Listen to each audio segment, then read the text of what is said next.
બિલ્લીમોરા જય જલારામ મંદિરમાં નેત્રયજ્ઞ સંપન્ન.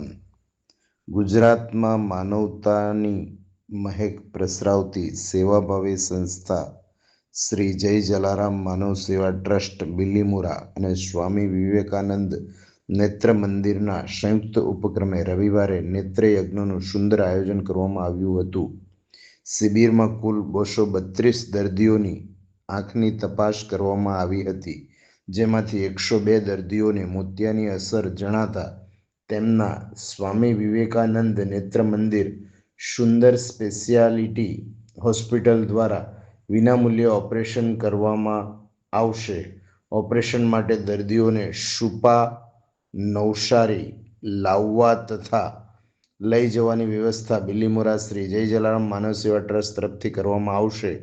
આ ઉપરાંત નજીકના નંબર હોય તેવા 70 દર્દીઓ અને 25 દર્દીઓને બાયફોકલ ચશ્માનું નિઃશુલ્ક વિતરણ કરવામાં આવ્યું હતું, તેમજ 2 વેલના દર્દીઓનું પણ નિદાન કરવામાં આવ્યું હતું.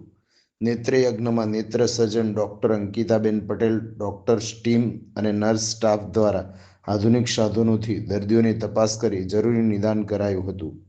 જલારામ ટ્રસ્ટના પ્રમુખ મગનભાઈ પટેલે જણાવ્યું કે બિલ્લીમોરાને મોતિયા મુક્ત કરવાના અભિયાન રૂપે ટ્રસ્ટ દ્વારા દર 3 મહિને કેમ્પનું આયોજન કરવામાં આવશે. આ પ્રસંગે ટ્રસ્ટી પ્રોફેસર ડૉક્ટર દીપેશભાઈ પટેલે જણાવ્યું કે આવી કાળઝાળ મોંઘવારીમાં ગરીબ અને નિરાધાર દર્દીઓ માટે આ શિબિર આશીર્વાદરૂપ બનશે, જેની આંખના અજવાળા હોલવાઈ ગયા હોય તેઓ દ્રષ્ટિપાત પ્રાપ્ત કરી શકે તેવી ઉમદા ભાવના સાથે આયોજન કરવામાં આવ્યું હતું. નેત્ર મંદિરના માનવતા મહેકાવી હતી.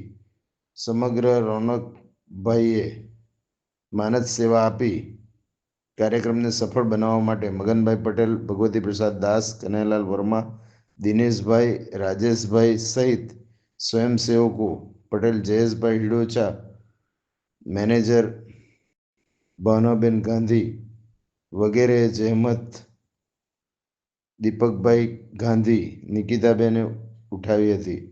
ટ્રસ્ટ તરફથી તમામને માટે ચા, નાસ્તો અને ભોજનની પણ સુવિધા ઉપલબ્ધ